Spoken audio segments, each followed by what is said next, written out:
Hey nerds, Sal here.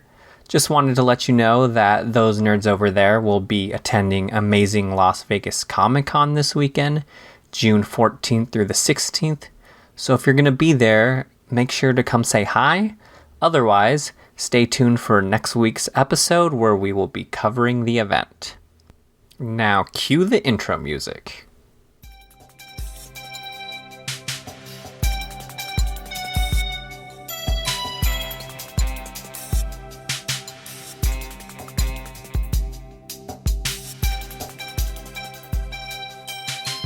Hello, listeners, and thank you for tuning into Those Nerds Over There.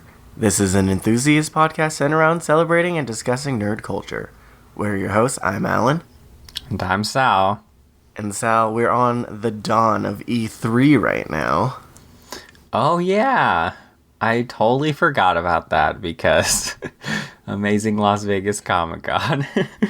Yeah, what is it? We're planning what we're gonna do for Amazing Las Vegas Comic Con coverage-wise, but the exciting Electronic Entertainment Expo is in a few days for us.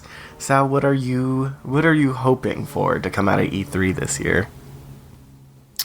I actually don't have really any expectations this year. Oh wow, what happened? Well, I don't know, because I just don't...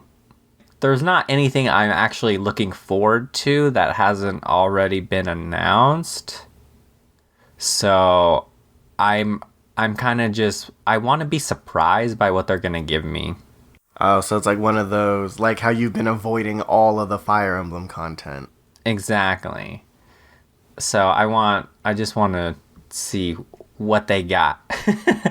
I do expect there to probably be a Smash character release or an announcement for the next DLC. Oh, yes. And maybe because this, like, there's been a rumor going around, there might be a new Switch. Wait, hold on. What? Yeah, they say it's going to be like the Switch XL or something, which I don't know, but there might be some kind of new upgrade. Not a next-gen thing, but you know how Nintendo do. I don't. Oh. that puts me at ease a little, because, like, I just bought this damn Switch, and I don't want to be like, oh, goddamn, it's already... It's already... yeah, obsolete. Yeah, no, not like that, but... So, I guess we'll see. I don't know. Maybe, like... Nope, I got nothing. I'm just hoping for, like, any more, like, Fire Emblem release. I know there's been a lot of, like, introducing us to all the characters on their Twitter account beforehand. But, like, release trailer, I guess that wouldn't drop till next month, huh? Yeah. I just want something, Sal. It's right around the corner. Just be patient. And then anything about, like, was it we were told that they're gonna do a kind of Dynasty Warriors version like they did for Fire Emblem and Legend of Zelda. They're doing that for Persona for the Switch. Oh, okay. And, like, but I just want, like, any more confirmation or them saying no about, like, them porting Persona 5 to the Switch. Uh-huh. So, yeah, I just want more Persona news, too. Yeah, that's fair. Yeah, I'm just excited that I have no expectations. 'Cause normally I do, and then I'm let down. Oh, no. So, but I don't expect there to be much from Nintendo, so I'm more looking forward to, like, what Sony and Microsoft have. Because... Because Nintendo is always, like, they always do those directs and stuff throughout the year. Mm-hmm. And so I think that takes away a lot from what their E3 usually is. And their E3s have been kind of short the past couple times. Oh, so I don't think they're going to be doing much because they, like, already announced everything in their directs, right? Yeah, that's kind of true. We just got the announcement for the next, like, Pokemon. Yeah, so unless they're saving something big like Metroid or something, then I don't expect there to be much there. So I just kind of want to see what Sony and Microsoft have to offer. Minecraft 2. No! But we'll just have to wait and see for E3. But Yes. we're definitely excited. And do you want to move on to our nut jar? Absolutely. All right, for you first-time listeners, this is what we colloquially call the nut jar. It's a jar that we emptied of its nuts and then filled with listener-submitted questions. These are fun, like, nerd-themed question that helps us, like, discuss things we love and get to talk to you guys. If, you want a shout-out in the show, feel free to submit questions to us on Twitter at ThoseNerdsCast or thosenerdscast@gmail.com. If you do, feel free to include some kind of social media tag so we can give you a shout-out. But here we go. Dangle. Always. Alright, so this week's question comes from someone we met at Level Up Expo. Oh. Do you remember Fabu Castle? I can't say that I do. Oh no. I might if you tell me what the question is. Okay, well, Fabu Castle, you can find them everywhere on Twitter and Instagram at FABUCASTLE. I think I forgot how to spell castle there for a second. But they ask, who is better, Ochaco Uraraka or Tsuyu Asui? Oh, okay. Now Yes. do you remember? Now I remember. She was the girl I bought the most art from. Yep, there you go. So I have her lovely drawings on my wall. And she was the girl where I couldn't remember the names of some characters, and she helped me out. I'm so awkward. Anyway. Self-labeling there, but My Hero Academia best girl question. Sal, Yes. Uraraka or Tsuyu? So, I feel like this is an easy choice because Uraraka is best girl, and I don't understand people that like Tsuyu. What? What do you mean? I don't know. She's just okay, I guess. I mean, wow, okay. Please, give me reason to love this character. When I started out the show, I kind of felt like I was in your boat. I'm like, what the hell? This is a girl based on a frog. What does she have? But I think the show's done the writing, it's just, they've done a lot to really develop her as a character. I remember one thing that stood out was during it was before the summer camp thing when they had to take their final exams. Uh-huh. And Recovery Girl was, describing what makes Asui a good teammate. It's she's good at keeping her cool and giving emotional support to whoever she's with during combat, and we get flashbacks to when the main villains first invaded their disaster training center, and we get flashbacks to everything she's done. Yeah, you're right, but she just doesn't compare. Oh my god. Maybe I'm just have too much love for one character over the other, but I don't know. It's I get it, but I don't get it. Was that okay? Okay, before I go any further, I also do think though, Ochaco of the Well, two. there. Okay, but I'm not like you, where I'm just saying just toss the other person. I'm away. not saying toss them away. You certainly sound like it, you maniac. I'm saying when comparing the two, There's just no contest. Oh my goodness. All right. Is it? I don't think there's no contest. I just relate more to Ochaco and her wanting to, make money and help her family. Yeah, I think Tsuyu's good, and I think she's gonna make a good hero. I think she's gonna make a really good hero. I mean, on a scale of waifuism. Oh my god, these are children, damn it. Ochako's just... She's so strong and so sweet and loving, and she just wants the best for everyone, which I guess you could say the same for Tsuyu, but I don't know. She just comes across as... a cinnamon roll. Yeah, just so much more likable. Oh my... okay, this is going to be a personal question then. Are you someone that ships Ochaco and Bakugo, or... Yes. Okay. I'm... You and Hazel and Drizzy. I could feel the judgment in your voice.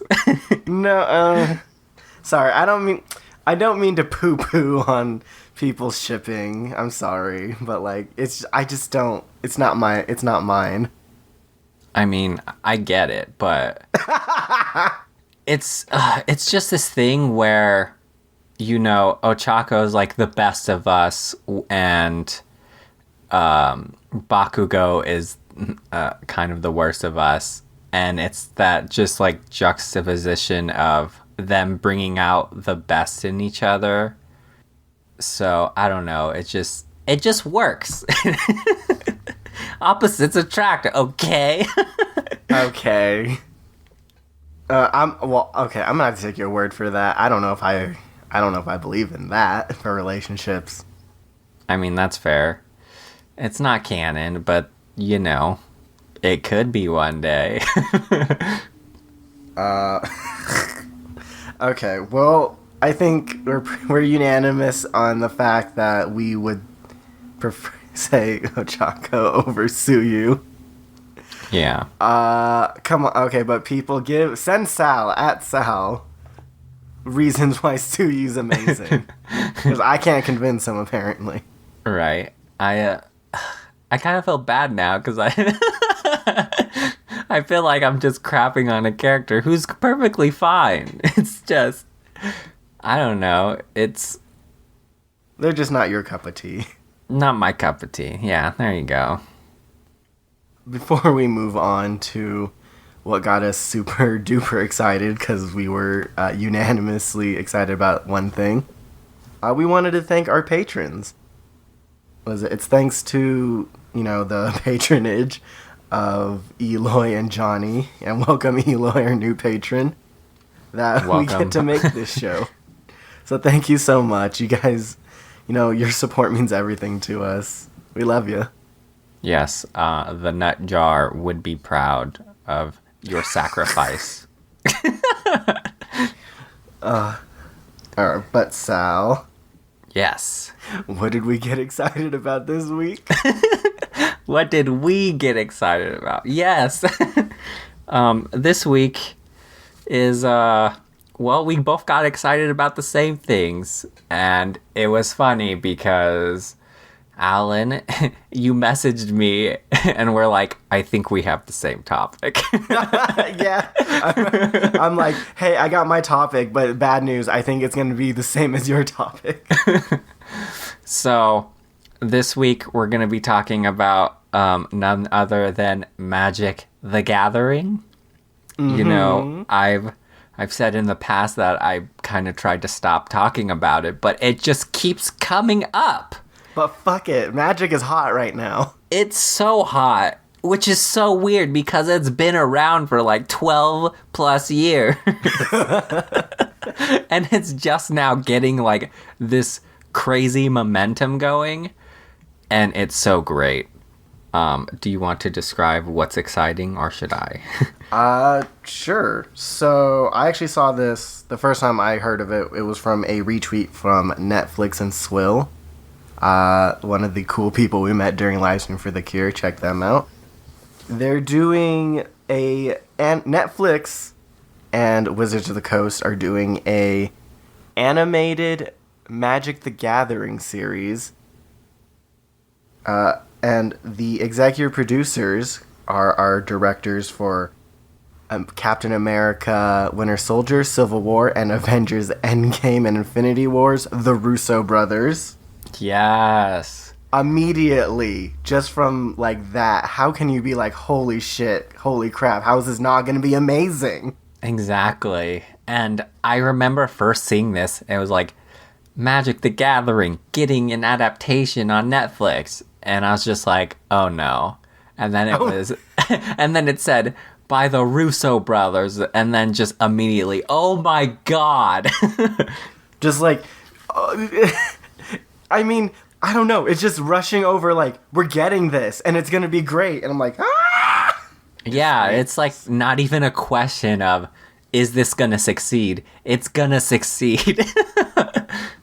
All right. So then I, went looking for the other technical information. This comes from a Polygon article called "The Directors of Avengers Endgame Are Adapting Magic the Gathering for Netflix" by Matt Patches. Good title. Thank you, Matt. So the other people working on the show, our showrunners are going to be Henry Gilroy, who wrote for Star Wars: The Clone Wars. Yep. And Jose Molina, who did also a few episodes of Star Wars: The Clone Wars, but also 2 episodes of Firefly. Oh. Yeah. Interesting. Yeah, so they're going to be our showrunners. Yeah. Jose also did the Tick. The Amazon show? I want to say yes, the Amazon show, but it could have been the animated show. I heard the Amazon show was actually really good, but then it got canceled for some reason. Yeah, I honestly don't know how that works anymore, because I used to be like, oh, this thing was bad. But so many shows that are good get canceled nowadays that I don't know the logistics anymore. Yeah, just quick tangent. The Swamp Thing just got canceled. Yeah. Oh, okay. Well, then you know that. I was actually going to mention that real quick. Oh, yeah, it's everywhere right now. It got canceled the day after the premiere. Oh my god. Yeah. What? It is so sad because it has actually gotten really good reviews too. And people were so excited about this thing, but it has to do with like finances and the way they shot this show. They thought it was going to be this amount, but it ended up being this amount, and just a whole bunch of bad things happened. Oh, no. Yeah, and they just canceled it. I'm pretty sure, from what I read, it was like there's 9 episodes shot, so I think they're just gonna play out those 9 episodes, hopefully. But yeah, it got canceled, and with that, I'm pretty sure that the DC streaming service is going to tank. Whoa, like the whole service? Yeah.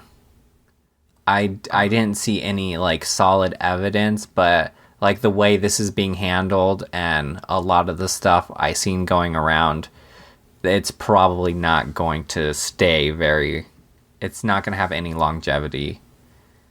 So I guess we just have to wait for that, but yeah. I mean, fingers crossed it doesn't come to that, but listeners, like, if you get the chance, go watch Doom Patrol, go watch Young Justice. Yeah, it's great. They have all like the animated movies on there, which are super cool. And if you want to get into comics, they have comics on there.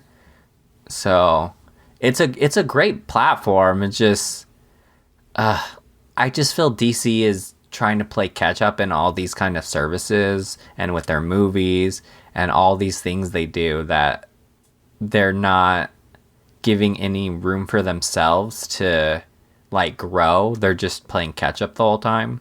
Mm-hmm.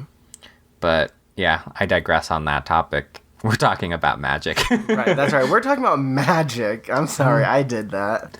Yes, tangent out of the way. Yeah. We also have Yoriaki Mochizuki, who is going to be a supervising director and co-executive producer. And I'm sure neither of us know that name. But apparently they worked on Into the Spider-Verse. Yeah, I seen that too. Okay, there we go. Yeah, I didn't know who the name was, but right next to it was like Into the Spider-Verse, and I was like, okay, I don't need to know who this is. I was like, we're gonna know who he is. Yeah, Into the Spider-Verse is all you had to say. All you had to say. I freaking love Into the Spider-Verse. So, this team is very stacked with people who know what they're doing, are good writers, good animators, like, they love this kind of genre, so it's in really good hands, so I'm super excited for that. Oh, yeah. You bring up animation, and we should mention that the studio that's, like, what in the article is set running point on the show's animation is Bardell Entertainment. Uh-huh. They're a Canadian animation studio, and they're the ones that did Rick and Morty, Teen Titans Go, and The Dragon Prince. Oh, okay. One of these is not like the others. Yes. And I don't know, so not much information has been released, but I don't know if it's going to be like Dragon Prince, like 3D or 2D animation. Now, okay, here's a question. Which one would you want? Which one would I want? Yeah. I mean, it's hard to say because 3D animation always comes with problems. But you do have the people that like work on Clone Wars and Into the Spider-Verse, right? And they did great with their 3D animation. Mm-hmm. So I guess I don't have a doubt that they won't do well. I just prefer 2D animation in general because I feel like it gives more of a, like, I don't know, freedom for creativity, I guess, because it's a lot more, it's usually a lot more colorful, and you can usually do a lot more things that don't look as choppy, I guess. And, you know, magic's about magic, so... And wasn't The Dragon Prince also about magic? Not that I was just, I'm in the boat with you. Like, I'm full 2D animation boat for this show. And yes, The Dragon Prince does have magic, but magic is not used very frequently. Oh. Whereas in this show, I'm sure it would be used all the time. It'd be strange if the show didn't use the titular magic. Exactly. So... I think that's just, I guess, I don't know. It looks prettier on paper, I guess. You know, harkening back to, you know, Avatar: The Last Airbender and stuff. Like, which that series continuing more development for the Netflix adaptation. Yeah. So, I mean, it's just a preference thing. But if they did go with the 3D animation, I wouldn't mind. Do we have a lot of shows? I'm thinking now just Voltron now, like the blend of 2D and 3D. Like we were talking about anime a few weeks back and how Ufotable does that thing with the 2D. The show's mostly 2D, but when we go to fight scenes, they have like CG. Yeah. Right? Yeah. I don't think American cartoons really do it, but anime has definitely adopted the whole mixture of 2D and 3D recently. So, I mean, I guess that could happen. I just don't see it happening. I just bring that up because, like, the thought crossed my mind and how fucking sick that would be. Yeah, that would be pretty cool, actually. And when it's done well, like, it's done so well. Oh my god, everything like Ufotable does is done so well. Yeah, so... Freaking, just another quick tangent, like, a new episode of Demon Slayer is gonna come out later today. I'm just like, oh, fuck yeah. Especially because, not that anyone listening to this knows, but the last episode was like a whole fight scene. Oh my god, the choreograph. Like, the choreograph, but then we like saw the mixture of the movements. My goodness. Oh my god. It's just like the best thing to watch. Okay, back to magic. We don't have... It's just... I'm sorry, but like the animation is so smooth. Damn it, Alright, I guess America. Let's get animation. Let's get it. We gotta get on it. Come on. Catch up. But there's no announced release date or even cast list yet. Yeah. For the only thing we got was a picture of Chandra. Yes. But also, like, I don't think that's... I think that's just, like, a stock photo they had of her. I mean, you're right, but... why would they pick Chandra? Oh, you're right, actually. So one thing they did announce, they're not adapting any canon story that we have. It's going to be a completely new story. And right. when I saw that, I wasn't sure if that meant we would get completely new characters or old, but that's true. They use that picture of Chandra.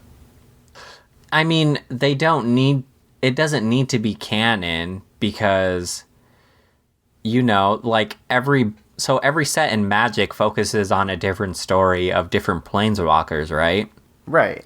But that doesn't mean Chandra isn't still doing things.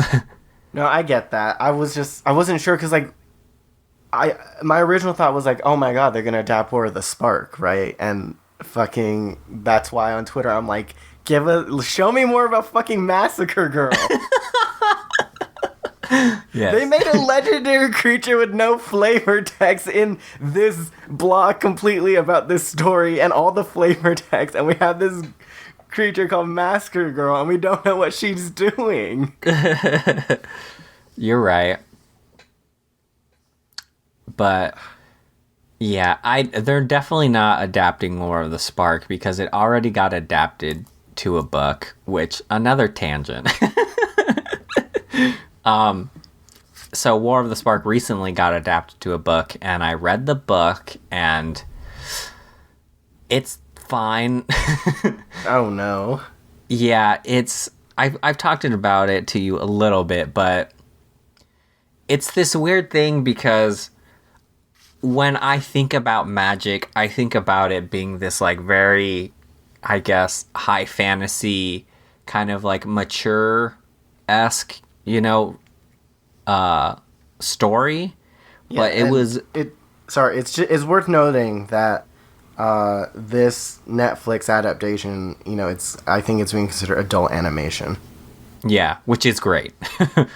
So to read the book and it kind of feeling like the characters and the story is very much like a YA novel does not help bring this like terrible thing that's happening in this universe.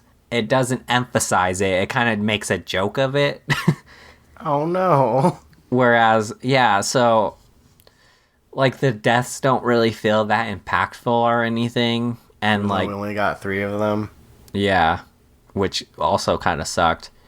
And so characters like Chandra just, they don't feel like the Chandra that you've kind of grown to know. They just feel like an angsty teenager that happens to have fire powers. So, it didn't do that great as a book, but I'm hoping it will do better as a series, a TV series. And Chandra actually has her own comic book right now, too. Oh, how did the comics do her? I'm not sure because I have not read them. But it's very recent. Like, the first issue, I think, came out in December of 2018. And it's still ongoing. So... Oh, okay. Yeah, that was even before War of the Spark came out. Exactly.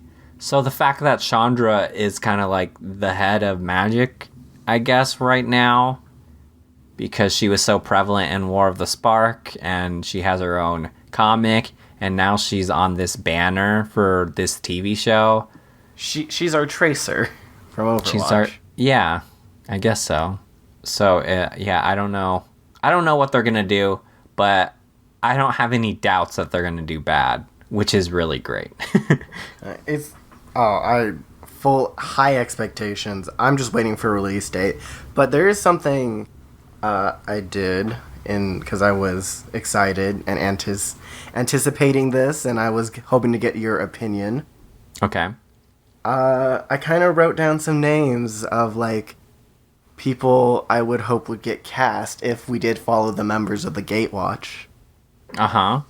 Yeah, and I wanted to get your opinion on these things I cast. Ooh. These people I cast. Okay. All right, so Gideon, rest his soul. I was thinking like, maybe because the end of Game of Thrones, but Jacob Anderson, who was Grey Worm. As Gideon? Yeah.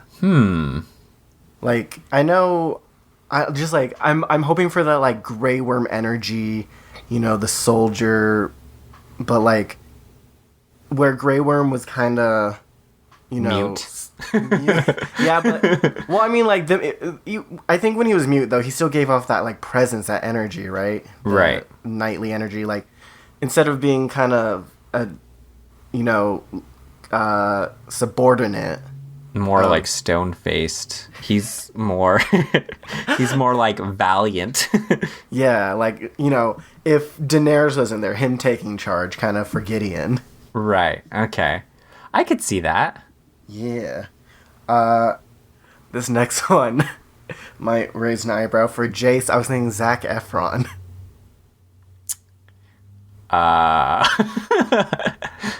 I don't know about that one, but... Was it? Yeah, go on. I don't know. It's just... Well, because, see, I think, you know, he'd probably play a good Jace if he was cast this in some live action, but, like, thinking of his voice, I don't really see it. You don't think so? No. Huh. I don't know. I was just thinking, like, voice-wise, like... I'm thinking back to the things I've seen Zac Efron. It's mostly been sad things. That's true.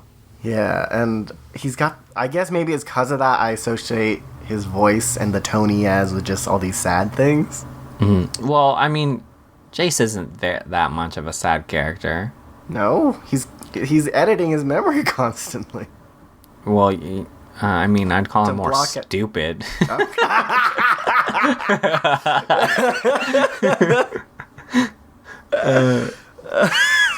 I think I just have a distaste for Jace. Who do you voice-wise, who do you think would make a good Jace? I don't know who would make a good Jace, honestly. Maybe like a Chris Pine. Sorry, no. Sorry, I don't mean to throw shade. Chris Pine's fine. I love Chris Pine. I know you don't like him. I know you like Chris Pine. I mean, maybe I just give him unfair.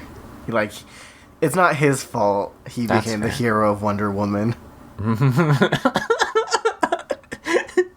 So much salt. I'm sorry. I know. That's great. Forgive this energy. Yeah. What about Tom Holland as Jace? Interesting. Yeah. Oh. I can. I mean, but there's so much like, is preppy energy the right word for that? Tom Holland's so fun. I don't know. Jace is. Well, I mean, maybe when he was a pirate. I mean, he's gonna be playing Nathan Drake, right? So he is. Yeah. Wait. Did you not hear about that announcement? No, I didn't. What the hell? Oh yeah, Uncharted's gonna be. It's coming in 2020, I think. That's what it said, and Tom Holland's gonna be Nathan Drake. So. Whoa. Okay. I mean, it could have been a rumor, but because I was kind of perusing, but that's what I seen. So well, don't now that you're no, don't like, now you're- 100% take my word for it. Now that you're saying, I'm like, oh, you know what? Actually, Jace should have an accent. Yeah. Ooh. All right, never mind. Yeah, Tom Holland. For Liliana, I was thinking more Game of Thrones. Carice Van Houten, who was Melisandre. Oh, that's for Liliana. perfect. Yeah, I think, like, I know Melisandre was, like, maybe a little more composed than Liliana. Liliana's very composed. Is she? Okay. Yeah. Compared to okay, never mind then. But yeah, just, come on. That's, like, perfect right there. Yeah, no, that's great. I love that one. Alright, I don't know if you know who this is. This is maybe because I'm missing Adventure Time a bit. I was thinking for Chandra, it would be Olivia Olsen. Who plays? Marceline. Oh, okay. I could see that. Yeah. I don't know how, because from what I've seen from Marceline, she's very, I mean, she kind of has a childish voice because that's what the show's geared towards, but I I don't know her range, so. Oh, Olivia Olsen has an amazing range. She's the one singing all the songs for Marceline, and she's like sings on her YouTube channel. Her range is like Okay. phenomenal. Then yeah, because I know the voice is very, it's good, so it has this like high energy, which is what you need from a Chandra. Hell yeah.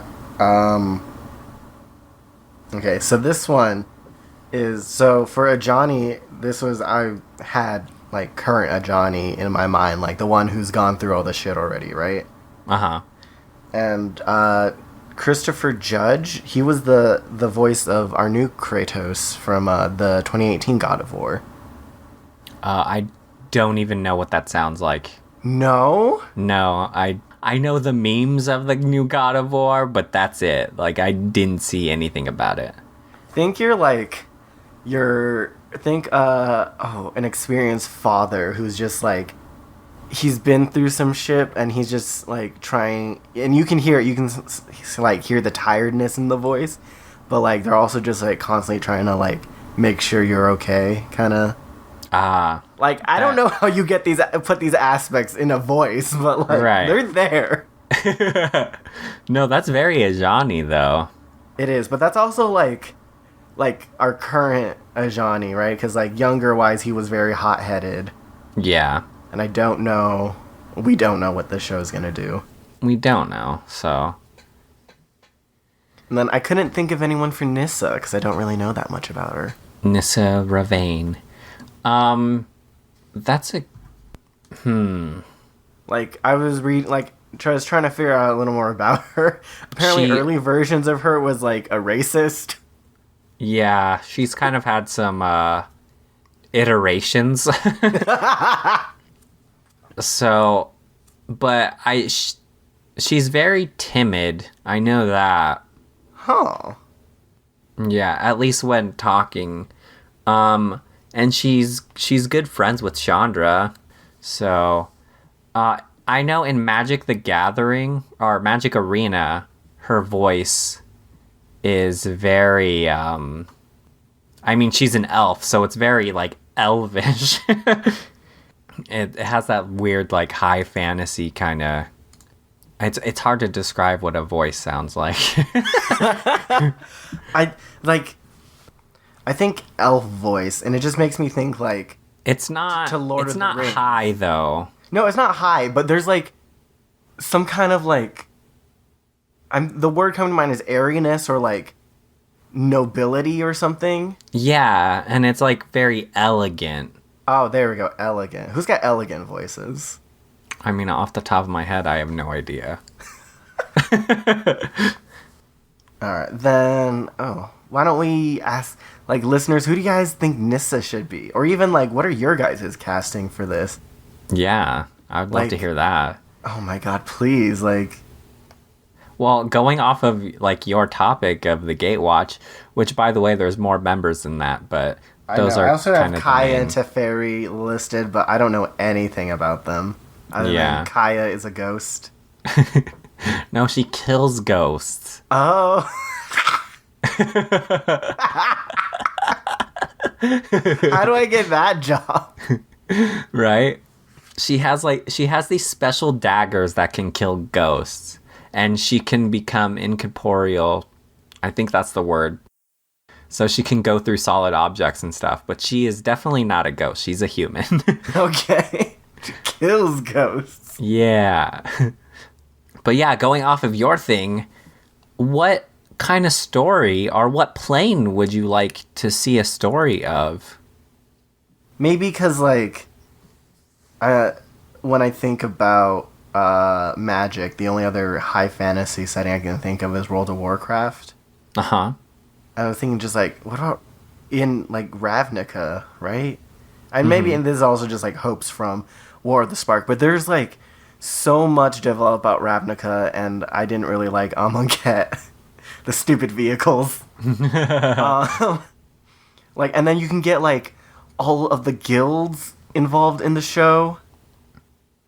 Yeah, that could be pretty cool. And, like, I don't know, like,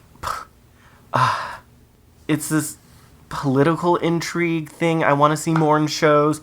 And the politics between all the guilds, I think, would be such, like, a fun thing to explore. Yeah. Like, I mean, they explore it in Magic, and you get to see all the craziness. But, like, come on, in a show? I mean, isn't that why we got a whole Ravnica expansion for D&D, where you could be any of the, like, guild members, and they tell you all the stuff about them? Yes. I get it. And it is kind of riding the hype of Ravnica. Yeah, I mean, no, I'm a bit basic. Maybe, like, also because I like Greek mythology, we can go back to Theros. Theros would be good. I do love Theros. Oh, wait, hold on. What was, where are the Eldrazi? Zendikar. Zendikar. Mm-hmm. That would be pretty wild, because, like, I mean, the landscape itself is already crazy, and I'd like to see that as a setting. So Zendikar is actually where the Gatewatch was first introduced. Ooh. Because when the Eldrazi came, the Planeswalkers were like, we need to band together to essentially to stop the Eldrazi, and if they ever come back, then we're gonna swear this oath of the Gatewatch to essentially come back and, you know, refight them. And the original members of the Gatewatch were, who was it? Teferi, Nahiri, Sorin, and Ugin. Whoa, Nahiri and Sorin? Yeah, so they were friends. That's why they not became friends anymore, because when the when the Eldrazi came back, Nahiri came back to fight off the Eldrazi again, but Sorin didn't. So, but then didn't Nahiri, like, destroy all of Innistrad or something? Yeah, but that's because she was mad because Sorin didn't come to help. Well, you know, casually destroying an entire plane of existence. You know, casual destruction. I mean, I just brought up Innistrad, but I don't really know if I want another vampire show. No, you're right. I love Innistrad by itself, but I don't know, because we already have, like, Castlevania and all these other shows that have to deal with, like, vampires and stuff, so... And Castlevania is really good. Yeah. I actually have one. Let me look it up real quick. Oh, like one that you were hoping the show would take place in? A set or a storyline I would like to see is actually something that was before my time in playing Magic. The before time? The before time, but the storyline always seemed very interesting to me, and it is on a plane called Myrmidon. Myrmidon? And spell that? It's Mirrodin.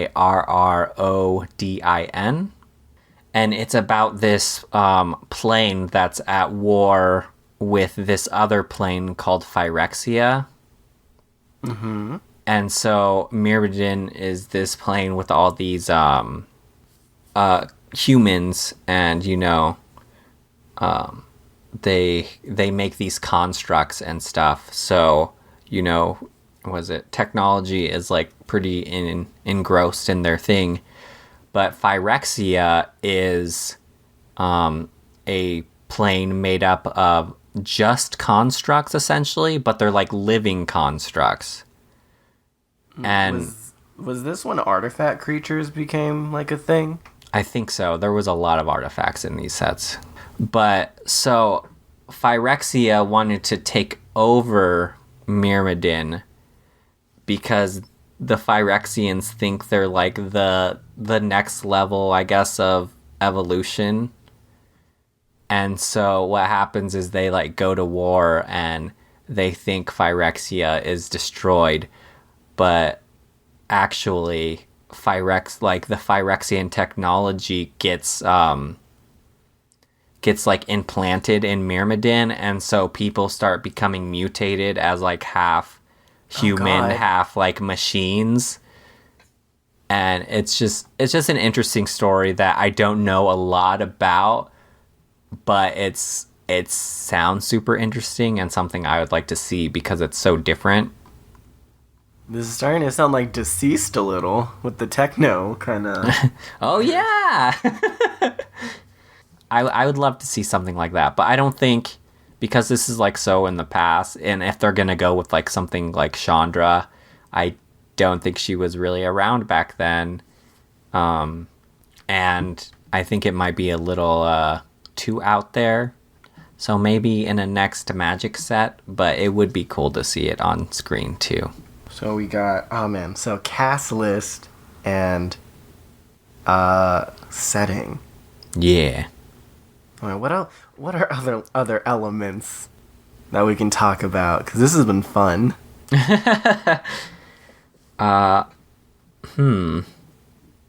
said Ugin was an original member of the Gatewatch? Yeah. Was Ugin the one that died and all of a sudden got revived? Yeah, he's the spirit dragon. He's the twin of Nicobolus. Oh, they're twins. Okay. Yeah. So apparently elder dragons can't really die unless you kill them and you kill like their spirit, which apparently no one does. Because Ugin came back to life after Nicobolus killed him because he forgot to kill his spirit or whatever. Oh, forgot?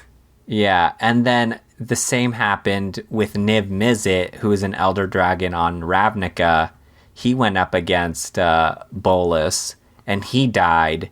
But I guess Bolus forgot to kill his spirit again, so he got resurrected in War of the Spark and came back to fight Bolus, which he did not foresee for some reason. Okay, I can see someone other than the elder dragon killing a dragon for not knowing to kill the spirit, but how does an elder dragon who kills another elder dragon not know? How does an elder dragon not know how to kill an elder dragon? Yes, or how to kill itself, basically. Yes, I don't know. But yeah, so Ugin's not back because he came back and then he trapped Nicobolus in the like sealed dimension or whatever. But to do so, Ugin has to also be sealed in there with him because it like feeds off his mana and stuff. Mm-hmm. So to keep him in there, that he has to be in there. So they're just in eternity of this just jail cell, apparently. It's like when they tried to trap Boo, I think, in the hyperbolic time chamber. Yeah. Yes. a Dragon Ball Z pull there. But yeah, I don't think there's much else to talk about for Magic, because we went over the planes and the characters. We mostly talked about things like theory crafting, basically. Yeah. Which is great. I love it. Which is great. Oh my god, Magic is so great. Magic is so great. Go play it. Yeah, people, like, Magic is hot right now, and it's easier now to get into it than ever because there's Magic Arena, and you don't have to spend any money like we had to in the past. Yeah. Where it got obscene. If you don't want to do the card game, there's a book, which is kind of mediocre, but you can still read it. And there's a comic series, and now there's going to be a Netflix series, so there's no reason not to get engrossed in this amazing story. And then if you really, really, really want to get engrossed, there is a D&D setting in Ravnica that you can try. So, oh man, I really need to do that. That sounds like so much fun. Yeah, no, like, that's the hardest part, I think, just getting a group together for D&D and then continually having a schedule. Like, it's logistics, I think, is the most difficult part. It's not that no one wants to do it, it's just the time.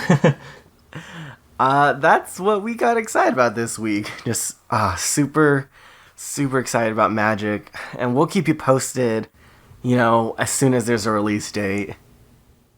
But thank you so much for enthusing with us. If you enjoyed what you heard, share with a buddy so you can nerd out together. And if you have any recommendations for improvements, feel free to leave them in the comments of our SoundCloud page. If you want to help out the show, then ratings on our iTunes and Stitcher pages, they really go a long way. And if you enjoy cosplay or you just want to see our faces, you can check out our Instagram. If you want a place to hang out with us, join our Discord server. We have dedicated channels for topic recommendations, show improvements, and nut jar offerings. If you enjoyed the show and you want to help support it, consider becoming a patron like Eloy and Johnny.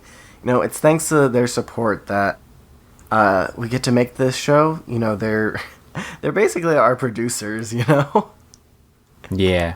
Yeah, so this is like probably the best part of my week right now. And especially this week, it's been really tough. So I was really looking forward to this time where I get to just hang out with Sal and gush about this Netflix show that's coming out. And I get to do that. Like, I get to because of, your guys' listenership and thanks to our patron support. So, thank you. Links to all of these pages, by the way, can be found on our website, thosenerdscast.wixsite, wixsite.com/home. Sal, do you have anything to plug? Yes. Before that, I do want to say again, thank you for listening. This topic is probably something a lot of people don't really know about. So thank you for bearing with us. It's great. Here, can I do a quick tangent? Sure. Our story, if there are depths to nerd culture or nerdliness, I think Magic is pretty far down there. Yeah, so, if you're trying to measure how much of a nerd we are, like, if someone's into Magic, they're pretty far, they're pretty far in. So thank you so much for, bearing with our just absolute nerdiness. Anyway, so on social media, you can find me on Twitter at Salzik, on Instagram at Mr. Salzik, on my Twitch channel, also Salzik, on my friend's Twitch channel, Suspiria and Friends, the letter N, and on my blog, gotamoment.com. You can find me on Twitter at ArielEyes_. I've been kind of posting more and more, but, if you need a way to contact the show, contacting me through there or our podcast Twitter at thosenerdscast is a good way to get in contact with us. Before we go, I know there's going to be a kind of weird energy to end the show on. It's, for us over here, it's kind of been a hard week with some personal things going on in our lives, and I just wanted to take the time to remind, if you have people in your life you love make sure like you get the chance to tell them that, and just spend time with them and hold them close. Thank you so much for listening, and we'll see you again next Wednesday. Goodbye.